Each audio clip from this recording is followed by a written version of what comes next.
6 membres de l'équipe de soins de la santé primaire se sont réunis pour leur rencontre hebdomadaire de 8 heures.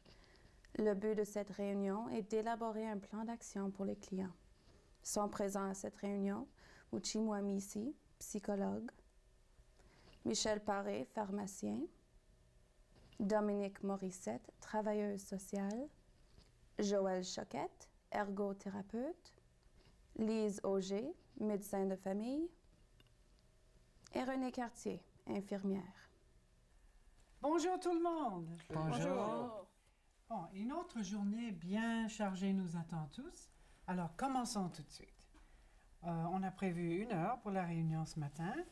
J'ai donc rédigé une liste de clients à discuter à partir des renseignements que vous m'avez fournis. J'ai fait circuler la liste à tout le monde. Est-ce que vous avez tous une copie? Oui. Bon. Je me demandais si quelqu'un avait un cas urgent à ajouter. Non. Non, pas moi. Très bien. Bon, on se charge du procès-verbal à tour de rôle par ordre alphabétique. Je pense que, Michel, c'est à ton tour de faire le procès-verbal, si je ne me trompe. Est-ce que quelqu'un a une copie du formulaire qu'on utilise pour ça? La matrice Oui, je l'ai. interprofessionnelle? Merci, c'est ça. Lise, je sais que nous avons travaillé toutes les deux avec Jessica Parsons et sa famille. Est-ce que tu voudrais bien commencer et présenter le cas? Oui, certainement. Ben voici, Jessica est une fille de 16 ans. Elle vit avec ses parents et leurs 2 autres enfants. C'est sa mère qui l'a amenée à la clinique. Je connais la famille depuis un bout de temps. Madame Parsons est inquiète. Ça fait 3 semaines. Jessica stresse pour tout. Se referme sur elle-même. Elle ne fait plus rien avec ses amis. Les autres enfants l'agacent et elle se plaint d'avoir mal au ventre, des crampes et de la diarrhée. Elle dit qu'elle n'est pas active sexuellement et que ses règles sont normales. Elle n'a jamais eu de problèmes médicaux avant. Son père a déjà fait des troubles paniques et il prend encore aujourd'hui du Paxil. Madame Parsons pense que les symptômes de Jessica ressemblent à ceux de son père, mais Jessica elle-même pense qu'elle est beaucoup moins anxieuse que lui. Elle a accepté de me voir. Je lui ai fait un examen médical complet. Tout semble normal, les analyses de sang aussi. Alors, à mon avis, à la première évaluation, Jessica montre des signes classiques du trouble d'anxiété généralisée, mais c'est des manifestations précoces et je pense qu'il faudrait regarder de plus près.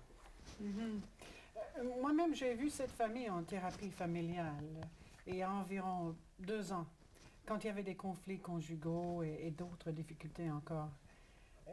Inclut des attaques de troubles paniques et des problèmes de comportement chez la fille aînée, la sœur.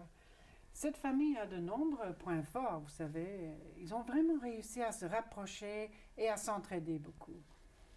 Quand Mme Parsons m'a appelée, elle m'a dit qu'elle avait pris un rendez-vous pour voir Lise et m'a demandé si j'accepterais de voir toute la famille. Apparemment, ils sont tous très inquiets. Et la tension augmente entre elle et son mari.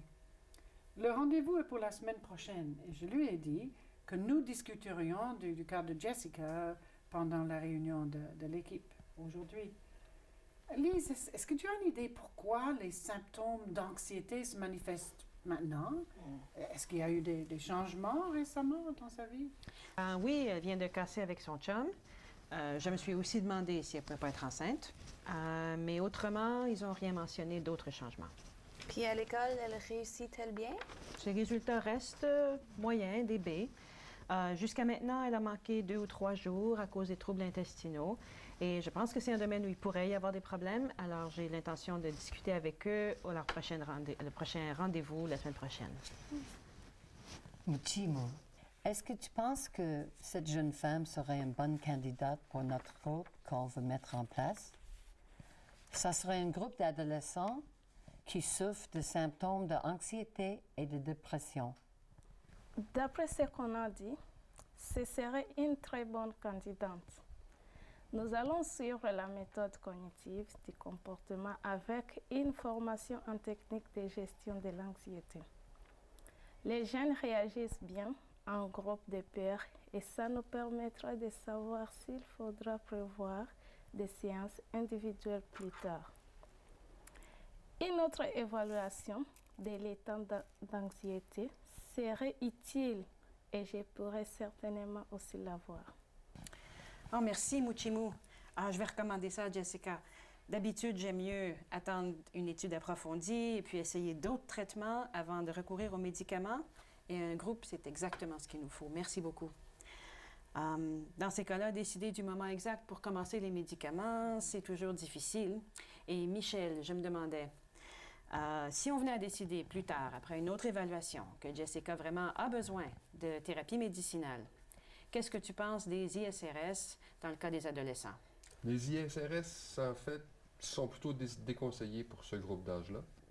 Ils augmenteraient la fréquence des pensées suicidaires et donc on ne veut pas ça. Ceci dit, comme ils n'aggravent pas les risques de suicide comme tels, on les prescrit, mais seulement quand c'est absolument nécessaire. Il y a d'autres choix. On pense aux benzodiazépines, aux ADT. Mais ils ont aussi leurs inconvénients. Ce que je vais faire, c'est que je vais évaluer le cas de Jessica, puis recommander le meilleur médicament. Une autre question sur laquelle il faudra se pencher avant de prescrire des médicaments, et d'ailleurs on en a déjà parlé, c'est le traitement du père.